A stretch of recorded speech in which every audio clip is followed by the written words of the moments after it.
This podcast is brought to you by the School of Advanced Study, University of London.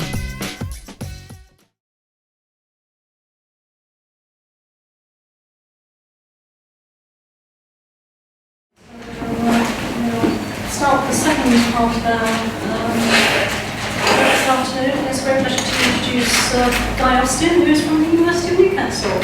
And a sort of quite a sea change in many ways, because now we're going to be talking about film. I was going to say, and now we're moving closer to the present day, but I must admit I'm not sure what films we're going to be talking about. So, it's just been my luck if you could. There won't be from the 1820s. No. So, in that case, we're moving forward in time to very different portraits of the haunted house, and yet I'm sure we'll find some similarities. Thanks, Graham. Thank you, Anne. Thanks for inviting me, and thanks so much for coming. Okay, so I'm going to talk about the poetics of space in haunted houses in French cinema. I'll be talking about 7 or 8 different films, which I'll introduce to you shortly, and I'll be showing a couple of clips, but just 2 clips. Because I do find that clips always extend much further than you think. You think, oh, this is just a very short clip, and it's 5 minutes long, and they can be very, very time-consuming.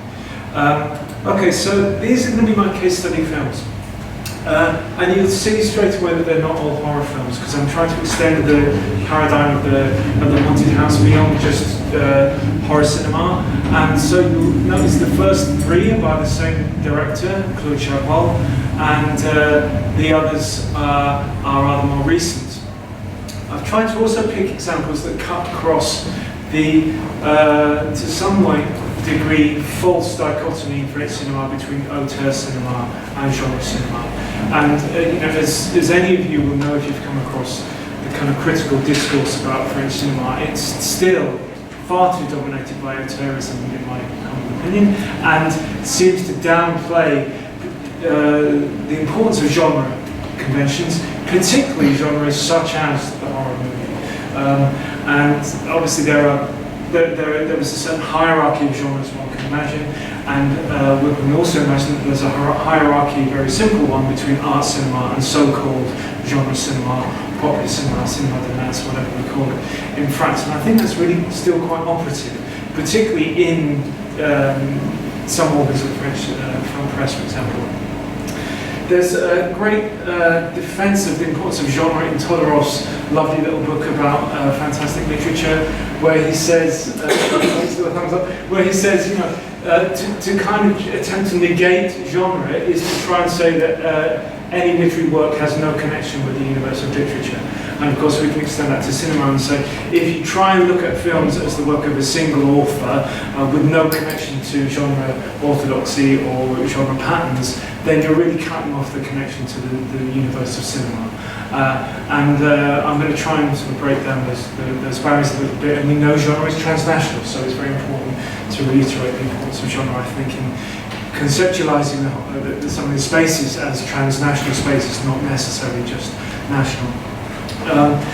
But just to indicate very briefly why I've chosen these films, I've got 3 from Chabrol just to show that an auteur can work in different genres, and these are all very different, and none of them are really what we would anticipate as being an obvious haunted house film. Le Boucher might have certain horror elements-ish around its thriller narrative. Alice is actually a pure and simple fantasy film and disappeared without trace as a result. I don't think French ex-New Wave filmmakers are really meant to be making fantasy films. Certainly in that period, this was considered to be an Anglo-Saxon tradition, and it kind of disappeared without trace. La Cérémonie, more of a classic thriller, but actually it's got some very interesting use of the decor of the house and the setting of the house. Trouble Every Day, probably my personal favourite of these, because it's an amazing collision between auteur cinema and genre cinema. And Claire Denis, someone who's been feted as an auteur, possibly one of the greatest living French filmmakers at the moment, has made a pure et dur horror film. Consequently, that was completely ignored by the critical discourse. Go and have a look at the number of words written about Beau Travail compared with the number of words written about Vent de l'Histoire, which was a romance, or Trouble Every Day, which was a horror film. So even with an auteur of great standing, culturally and critically speaking, the minute they touch genre cinema, things become quite different. Histoire de Marie et Julien, has anyone seen that one? A Rivette film, which is fascinating because it's a ghost story, and also coming back to what Fanny said, there's a brilliant bit on the DVD bonus of this release, and it's the British release, where Rivette gets furious because his interviewer uses the word fantôme, and he insists that this is a story about a revenant. And it is an argument which goes on for about 10 minutes, and Rivette too is probably in his 70s when this interview was recorded. He just will not let it go. He's absolutely infuriated by the misuse of the term fantôme. So that's quite interesting. And then finally, Saint-Onge and Lemming, much more kind of, much closer, I think, particularly Saint-Onge, to kind of genre cinema, not really the work of people we often consider as auteur. So the kind of the starting point, I guess, for the division I'm going to try and explore comes from Bachelard's book on the poetics of space, where he talks about verticality. And we've already heard about castles and cellars and such like in the opening talk. I'm intrigued by what Bachelard says here. Verticality is ensured by the polarity of cellar and attic. It is possible to oppose the rationality of the roof to the irrationality of the cellar. I think that's really overstating the rationality of the roof. If you think of the roof as being synonymous in this type of position with the kind of high turrets and the towers of the isolated Gothic mansion or house, that's not really associated with rationality. If we think about the concept of the mad woman in the attic, you know, the attic is not a space of rationality in most of these narratives. Nonetheless, it's intriguing that Bachelard constructs this very vertical dichotomy between those two opposing spaces, and that's something I'm going to try and explore today. I think these vertical topographies, to expand on what we heard about the developments into the 19th century, after the kind of the first Gothic period, if you like, I think they tend to be psychological.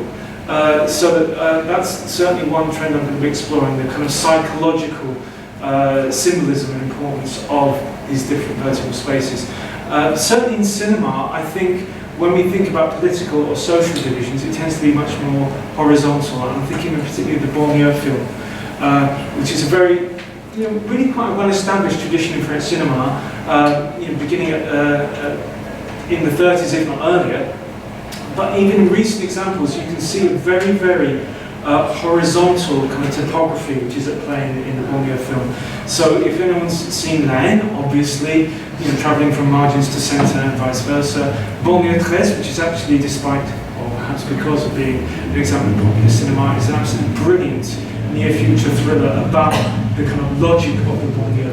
If you haven't seen it, I really recommend it from that point of view. And even in Deep Hand, which was recently awarded Cannes, we get horizontal divisions between a so-called no-fire zone or exclusion zone and dividing between different buildings. So those divisions are conceptualized as horizontal. That's not really something I'm going to talk about today. I'm talking about vertical spaces. Okay, so we have what I would think of as being Gothic attics and terrific crypts, and this is slightly a generalization, but then most taxonomies are. So we've got Gothic attics in the films that I've mentioned here. Usually a tower room or an isolated kind of turret, occasionally a chambre de bonne, which is a kind of one particular version of that, I guess you could say. We've got some water if you don't need. Okay.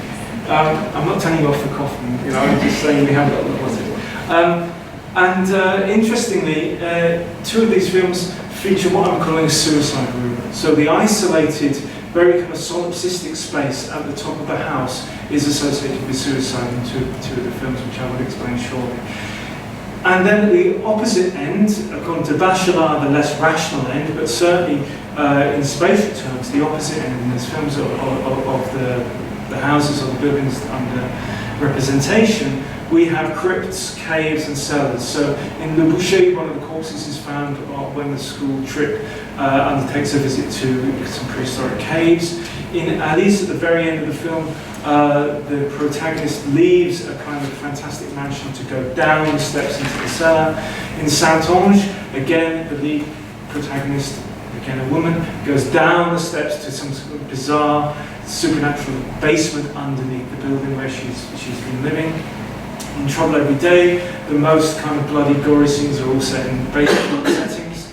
And finally, in Lemming, you have a running metaphor of plumbing, which is a great kind of body horror metaphor. Lemming is not a traditional horror film by any means. It's set in the sunshine, mostly shot in daylight hours, on a kind of a new housing estate in quite a pleasant French town. But despite its very un-Gothic setting, it's got a fantastic exploration of metaphors of plumbing of the house, plumbing of the body, and particularly a lot of representations of uterine spaces and spaces that lead to the maternal body and so on. But I'll explain that shortly. So a lot of these spaces, whether they're in horror films or not actually, tend to be gendered. A lot of these archetypal spaces tend to be gendered as feminine. So whether it be what I'm calling a Gothic attic or a horrific crypt, it tends to be associated with what we might call female symbolism. Be it the kind of really very obvious symbolism here, the vagina dentata, and the kind of uterine symbolism that we read about so much in critics on horror cinema, including Kristeva, of course, which he writes about cinema, Pouvoir d'horreur, really important text on the abject. Any kind of text derived from that, the work of Carol Clover, the work of Barbara Creed, and many other people writing in a kind of psychoanalytical vein about horror cinema, making a really big deal about these uterine spaces and how threatening the archaic or the bad mother is in the horror film. And then, on the other hand, we've got a much more literary tradition, I guess, of the kind of the man woman in the attic, thinking of Jane Eyre and other kind of literary texts. And this is one such derivation, which is from Rivette's film Histoire de Marie et Julien, where we have Emmanuel Béat as Marie, who's exploring an attic where she really should not go. As we know from our knowledge of how attics function in most of these Gothic tales. This, by the way, is from Saint-Onge, and it's the moment when the lead character is about to plunge into the depths beneath the building where she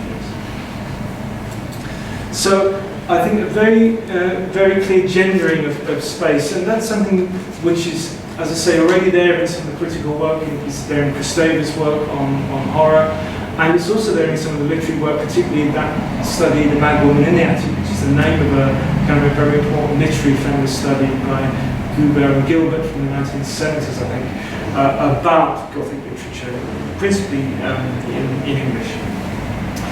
So the first of the spaces I'll try and define is this space of the attic. And here are some quotations that try and define the space of the attic and its importance for the representation of madness, usually on the part of a female character. And I deliberately tried to bring together quotations across cultural forms to try and explore this idea of genre, because we're not talking about cinematic models which are enclosed and separate from what's happening in literature or opera or song or folk tales or television, whatever it might be. Obviously we know those supposed cultural barriers or differences between cultural artifacts are permeable, so that it's really important to stress that. I've got a quote here to start with from Gilbert and Guber, their book The Mad Woman in the Attic, about the imprisonment of female characters in many of these Gothic stories, literary stories. So imprisonment leads to madness, solipsism, paralysis, as countless Gothic and Neo-Gothic tales suggest. And it's my suggestion that you can read something very similar to what they read in the 19th century English novel into many of the films that I've chosen. Of course, one might say that's why I've chosen them, but it doesn't fit all of the films I've chosen, so I'm going to try and sort of question that to some degree as well. By the way, if you want a nice short example of a novel which is not strictly speaking in the Gothic tradition, but a brilliant example of solipsism and madness in the attic space, the novel by Charlotte Perkins Gilman, very short one. The Yellow Wallpaper. Yeah, The Yellow Wallpaper, absolutely phenomenal. a representation of kind of postnatal depression and or female madness in the attic space. Absolutely incredible. Gothic television, according to Wheatley, derives from a matrix of domestic paranoia. I think that's a beautiful phrase to evoke the position, again, largely the female character trapped in a house, usually exploring upwards. Occasionally exploring downwards, but usually exploring upwards, as in many of these stories. And she relates that back to the Bluebeard narrative, which I'll say a little bit more about shortly. Also, I think, derived from the Bluebeard narrative, some of the paranoid women's films of the 1940s. This is where we get a large tranche of kind of Gothic paranoia in classic cinema, thinking of Hitchcock's Rebecca, and also Fritz Lang's Secret Beyond the Door, which is very much like a Bluebeard. It's about a young, the latter of those films, about a young wife who's been told by her husband, you know, you can go anywhere in the house, but don't go behind the door. It's a little bit like in Father Ted when Dougal was showing the red button, told don't press the red button. Of course we know she's going to go behind the door at the top of the house and discover the bodies of all his previous wives. So it's a classic based on the Bluebeard narrative. From my point of view, it's fascinating that two of the most important film texts that explore the kind of paranoid space of the attic or the paranoid space of the house are by Hitchcock and Lang, because they were massive influences on Claude Chabrol. And Chabrol occasionally being referred to, not by myself, but by French critics, as Hitchlang, as a kind of combination of the two. Chabrol himself would say he had Hitchcockian periods and he had periods where influenced by Fritz Lang, and it kind of chopped and changed during his enormously long career. So I think we will subsequently see some of these tropes feeding into the films I'm going to talk about in more detail. What about horrific crypts? As I say, I think in terms which are quite similar to those in which Kristeva and others have talked about the abject, the horrific crypt often associated with the horror film and with the kind of archaic mother as some kind of threatening, all-devouring presence. And Creed and Clover, Barbara Creed in particular, I don't think could not have written without Kristeva. She seems to be massively influenced by Kristeva. Talks about the power of the horror film coming from the horror of the gestating, all-devouring womb of the archaic mother. I mean, Creed's probably the strongest and most exaggerated statement of this kind of gendering, horrific space, which she says is present in all horror films as the blackness of extinction and death. So she associates the kind of threat of death and dissolution and disintegration which hangs over the horror film and the horror protagonist as being explicitly uterine, explicitly maternal, and explicitly feminized in this way. Actually, and this is not really the place to debate it, I think Creed's sort of gendered conceptualization of horror spectatorship is very, very problematic. It's very schematic. Carol Clover is much more fluid and understands that cross-gender identification exists and other more nuanced readings of the horror film. Nonetheless, Creed is kind of improper for this discussion of spaces, I think. So Clover, in a Creed-like moment, talks about the terrible place, which she says is most often a house or a tunnel, being a venerable element of horror. And you'll see that I'm suggesting the horrific spaces here are very subterranean, and they are physically, topographically removed from the higher spaces of the haunted house or the castle or the turret room or the tower room, that I think is a quite separate paradigm. Clover also talks about the metaphorical imagery that goes along with this. So bodily orifices and insides are represented by what she calls a once removed language of doors, gates, portals, channels, and in rooms. And this is where a film like Lemming, with its obsession with plumbing, comes in. It's not overtly a horror film, it's not overtly a film about the kind of female reproductive system, but it's got an enormous number of metaphors to do with pipes, plumbing, sewers, tunnels, spaces under the house, etc., which connect to, as I read it, a discourse about fertility, which is underlying that film. It's a film about a childless couple and the plumbing issues that kind of haunt their house, in effect, and their family. And then Bachelard himself, there exists for each one of us a house of dream memory, and he talks about the crypt of the house as being one of the important spaces, and as we've already seen, he polarizes the crypt with the attic. And finally, I've just chosen this because of the mention of owls. I've got no idea why the owls are there, I don't know what the owls represent, but it's from Abraham and Turek in their work on melancholia, which I think is a big influence on Kristeva, particularly Kristeva's Black Sun, study of depression. And they talk about this area of the psyche of the self, which is like a crypt where melancholia lives. In the depths of the crypt, unspeakable words are buried alive and held fast, like owls in ceaseless vigil. They've never explicated the owls for me, but you can see the use of the crypt as meaning the kind of it could be associated in a Freudian sense with the id, but here it seems to be associated with a place of depression, melancholia, darkness, and potentially terror within. Yes. It's so sorry to interject. No, go on. I'm loving this. Goodness. The owl. I'm just remembering that from in Slavic culture, and particularly in Russia, the owl is a bird of ill omen. Right. And in early Soviet cinema, I think is it a Vertov clip or an Eisenstein clip? But there's one moment in which the traitor, the commoner who is actually working with the capitalists, morphs into an owl at one point. Right. So perhaps there is a connection. I don't know just how widespread it is. But that could be possible, and I certainly need to explore that a little more. But they are talking about the regions of despair and sort of treachery and suffering, and so a bird of ill omen would be very very interesting too. And also bird of the night.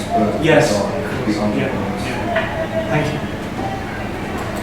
Please do feel free to interject. I'm serious. That's absolutely fine. It's no problem. So we've got this kind of spatial topography that Bachelard has given us to do with the house, and what he suggests is a very important dichotomy between the attic or the roof and the cellar or the crypt.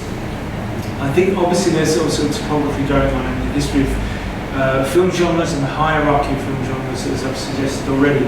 I'm wondering, and this is sort of something I'm just kind of wondering about. It's not necessarily an established discourse, but I'm wondering if there's a distinction between, certainly in cinema, between the French tradition of kind of art cinema and auteurism, and particularly after the New Wave, and maybe some literary antecedents that feed into that, and kind of literary representations of the Gothic. Of course, we know that the Gothic is there in a large number of British novels, as we've already heard today. It's interesting that someone like Rivette, for example, made an adaptation of Wuthering Heights, which didn't do particularly well. It's from the mid-80s, when he was really at the height of his kind of fame. It's kind of between his two successful periods, in a sense. But in 1985, I think he made an adaptation of Wuthering Heights. And I think that there is a lot of literary and cerebral influence on the New Wave and the filmmakers who continued their careers thereafter. We've also got the Bluebeard myth, which was part of a collection published by Charles Perrault in the 1690s, but I guess entered high culture with Bartok's opera Bluebeard's Castle in 1911. So it's not necessarily the case that the Bluebeard myth is only there in folk culture. It's kind of in higher culture at the same time. And we might connect that with the head by analogy with the attic being the space at the head of the house. And we can certainly talk about low genres in cinema being associated with the low body. If anyone's read Bakhtin on comedy, it's kind of very obvious that Bakhtin talks about the importance of the lower body as the site of comedy. It's what he would call folk comedy or universal comedy, so again, crossing national boundaries. And I think it's very important that actually comedy is one of the genres which tends to be neglected in critical discourse, particularly in auteurist critical discourse, because auteurs, certainly French high culture auteurs, don't often make comedies, to be quite honest. And so there might be a possible connection there with that. But I'm a bit sort of sketchy on, actually, so that's not really something that I want to push too hard at this point. Having said that, I guess we could argue that the houses of the New Wave filmmakers, or the ex-New Wave filmmakers, including, for example, Chabrol and Rivette, tend to have attics but no cellars. So they tend to be based on a kind of a Gothic model, at least in my terminology, and they tend to avoid horror. It's very rare for actually New Wave or post-New Wave French film auteurs to engage with horror. Extremely rare. I think that's why when someone like Denis does it, it's still kind of a little bit beyond the pale. I mean, the French New Wave even made musicals, but they didn't make horror films. That was certainly one genre that they avoided at all costs. So in the thriller genre, we've got Chabrol working most regularly in this genre, and often using discourses of height. So he often uses isolated mansions which are not exactly haunted, but where there is a threat from within the house. He's often representing the bourgeois family as at risk from the enemy within. Sometimes a crime has been committed by a member of the bourgeois family themselves. In La Cérémonie, which this still is taken from, it's the servant within. She lives in the chambre de bonne at the top of the house, and this is a very menacing point of view shot down on her employers. So her employers are actually positioned invertedly. They're inverted in terms of their social position. They're now below the servant rather than above, and it's a very, very menacing shot which precedes the final massacre, in which she shoots dead the entire family, she and her friend. So it's an intriguing example of a kind of a, what I would think of as a kind of quasi-Gothic use of space, where the attic is a place where dreams and nightmares are kind of cooked up and then are visited upon the family, who in this case are watching opera on television. Rivette, interested, I think, in staircases. This is a staircase from Céline et Julie Bontemps-Bateau from the 70s. But I'll show a clip from Histoire d'un marié Julien very shortly, and that will show the importance, I think, of a Gothic attic in his work. So I'm thinking of attics and also one kind of the trope of ascent, the idea of characters going up, moving up through the house, as being a metaphor in many of these films for isolation, solipsism, paranoia, and or suicide. And so in most of these films, when characters live up above others, they are isolated. The best example probably being Hélène in Le Boucher. If you've seen Le Boucher, you'll know that it works on a very, very simple dichotomy between a butcher, who kind of is associated with kind of the low areas of the body and lower areas of the village, and Hélène, who's a school teacher, so she's associated with education, learning, high culture, and she lives in a turret room at the top of the building, and she's isolating herself from the community. So she is an isolated character for many reasons: social class, profession, her kind of froideur, but also her kind of space that she occupies in the attic. Sophie, in La Cérémonie, is cooking up these plans to shoot her employers in her chambre de bonne at the top of the house, and by the way, she's also analphabet, she's illiterate, so that increases her kind of social exclusion, which is visualized by her position at the top of the house. And then we have suicides.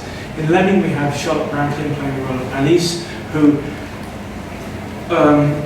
attending a dinner, this is really bad dinner party behaviour, attending a dinner party with a young couple in Lemming, then goes upstairs and shoots herself a little bit later in their spare room, thus creating the kind of stain on the wall behind her. But it's interesting, she didn't go downstairs into the basement or down to the garage to commit suicide, she was upstairs. So it's a space of kind of solipsism and isolation. She's a very isolated character. And I'll show you a clip, hopefully now, of Marie in what I'm calling the suicide room from the film Histoire de Marie et Julien. I'm not sure how they switch the lights on. I know, it's fine now. Oh.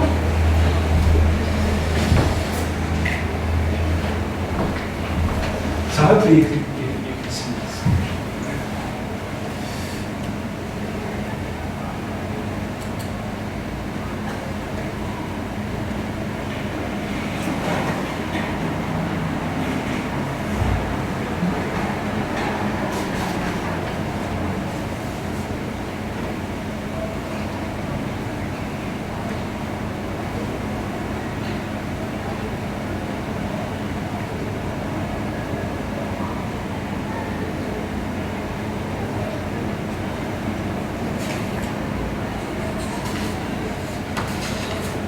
Is tussen grauw nog groei?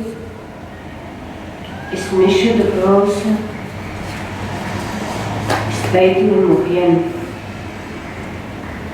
De oudje eentje. En hoe goed als Roma mag. Tuk ik toe, ik ga erom. Ach, maar we hebben nood. Je weet me houden. Je moet nog even.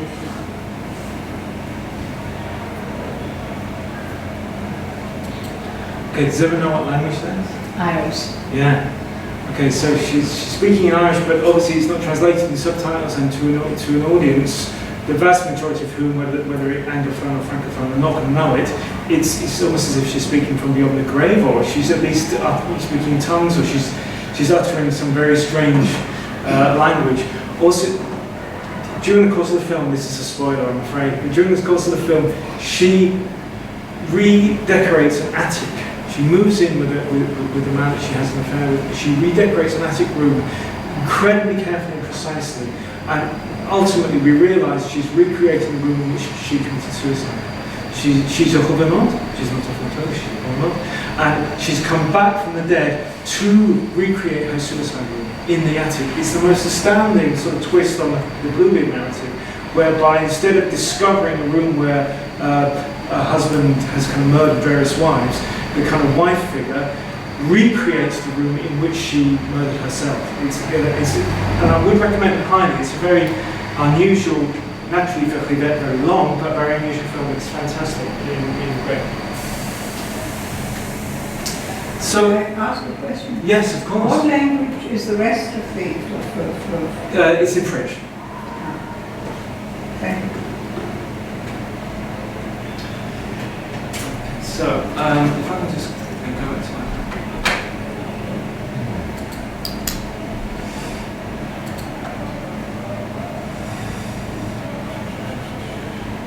So we equally have, if we're going to have tropes of ascent, then we're going to have tropes of descent, and the ending, usually, of these films is the place where we have the trope of descent.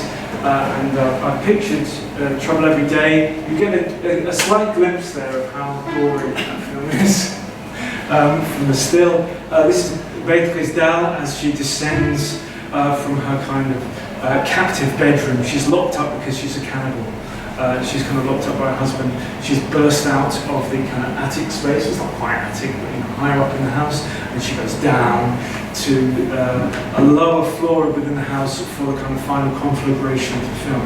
So again, the idea of descent, now meaning a dissolution of the self. If we read this particularly in terms of the terminology that Barbara Creed was using about the blackness of extinction, the idea of kind of going down into a space, or the terrible place, so-called, of Clover.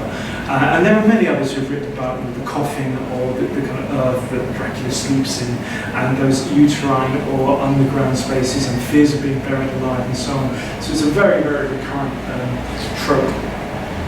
And I'm going to try and show a clip here. This will be the very end of Alice by Claude Chabrol, to show a quite literal example of a kind of descent into darkness.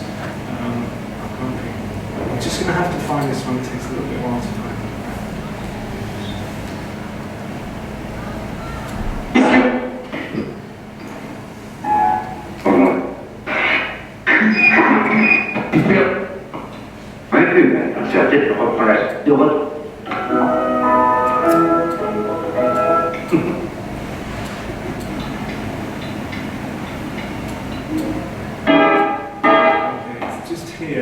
So she's had a series of bizarre adventures in a strange house, many of which are kind of unexplained. And then at the very end of the film, she goes down into the cellar underneath the house.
So I'm intrigued by the fact that actually, I mean, I'm not going to talk about sound very much today at all, but you do get those kind of muffled, echoey noises which reiterate the kind of uterine space that she's, or this kind of strange subterranean space she's entering.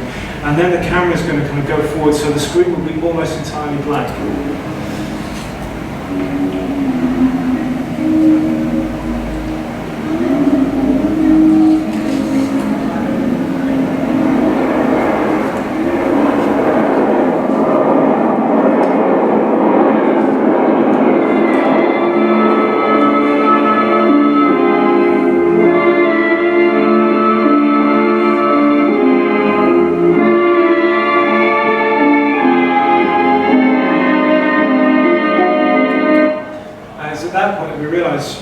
All this has been happening in her head while she was dying in the car accident. It's a similar motif to Pincher Martin by William Golding and other novels and films about the moment of death extended into. Also, he signals how strange this is by breaking rules. So he did a cut and tracking shot here and so on, which is kind of naughty in terms of cinematography's kind of conventions.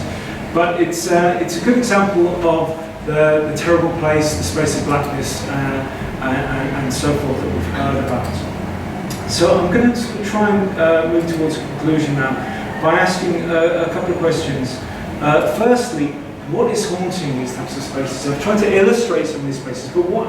Okay, so they feel haunted, so they're feeling as if things are going wrong in these spaces, be it through paranoia and suicide, or be it through murder or the dissolution of the self. But what's haunting the spaces? According to Matt Hills in his book, The Pleasures of Horror, horror films are transparent in their meanings. However, if we think about allegory or symbolism, this doesn't always have to be transparent. It doesn't always have to convey its meaning to every spectator. So it's debatable, I think, what is haunting these spaces in these films. I do think that sometimes it is a question of national fears. I would say that Lemming, Saint-Ange, and other films which I've not referred to here, but a whole slew of recent French horror films like Shaitan and certainly À l'intérieur, probably the most gory of all of those, are about fears of depopulation. There's a very, very strong history of French fears of not having a big enough population to succeed on the kind of military stage, shall we say. And this goes back to the 1800s. It was even there during, the kind of reactions to, certainly to World War I. At its most basic idea, there aren't enough soldiers.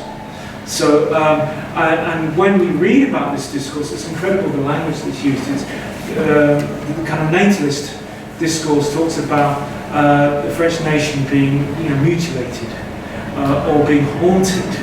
As if it's a kind of a body or a house that's actually, being haunted by this threat. I think there are other personal things going on in some of these films. I mean, Chabrol himself has described La Cérémonie as the last Marxist film. It was made in 1905, so it's round about the end of, just after the end of the USSR and the dream of communism. And actually, it's about class war. It's about a servant killing her masters. They've done nothing wrong except they are bourgeoisie, so they deserve to die in class terms. Histoire de Marie et Julien is actually about depression. I think the Revenant figure is a brilliant personification of depression. I won't go into that here, but you can ask me about that later if you think. And Trouble Every Day, as is characteristic for Claire Denis, fascinated with issues of difference and desire, the impossibility of desire, played out in this case between two characters who are kind of cannibals or vampires. Very, very quickly, I felt unable to talk about Gothic spaces without mentioning Les Revenants because it's such a fantastic TV series. If you haven't seen it, I really urge you to watch it. This is where I'm saying, do some of these paradigms that I've talked about fit? Well, I'm not sure that they do in all cases. So, in Les Revenants, you could say there's an archaic space or a terrible, terrible place. We have a serial killer here called Serge, who only operates in the subway, in the underpass. He only kills female victims and he eats their livers, he eats their insides. So he's like an archaic mother reversed somehow, or I don't know, a phallocentric archaic mother who's actually male rather than child. I don't know, but anyway, it's something different to what we might expect from some of these more conventional representations of the archaic world. What about the Gothic settings? There are twins. Twins in themselves lend themselves to kind of Gothic narratives to some degree. The brilliant conceit of the Revenant is that a twin is returned from the dead while her twin has grown up. So these two girls, even though they are probably 4 or 5 years distinct in age, are twins. But one of them's come back from the dead, hence the age disparity, which I'm a twin myself and I find that absolutely mind-blowing. But their confrontation occurs within a bedroom space, which is explicitly at the top of the house, and you have to climb ladders to get into it. So is it a place of solipsism, paranoia, madness? Can Lena here, the older twin, really believe what she's seeing? And so there might be something to be said for that. This is the second series, where you get a much more suburban space, which is something I haven't really talked about. And Martin Lefebvre, in his book, Landscape and Cinema, talks about 3 different functions of landscape in film. Landscape as something to contemplate, that's just a landscape. Landscape is a place where the action happens, that's a setting. And landscape is a territory where you fight over the space. And in Vehicle de Noir, I think the suburbs are a territory that's fought over between the living and the dead, as you can see from it still. But there is still these very classic, kind of archaic mother uterine cave spaces. I mean, this could be a still from Alien or something. It's very, very similar to that feel of that type of horror film. But I do think that this is the most important space in the Revenant, which is the outside, the space of the forest and the mountains. And I haven't mentioned that because this isn't about houses. The Revenant is really about the forest, the lakes, the mountains. And that comes from that tradition. So these paintings are all from Caspar David Friedrich. They're all from the same painter, kind of German romantic, sublime. The sublime in a terrifying sense, nature as a place of awe and terror, rather than the sublime as something that just, is euphemism for something being wonderful.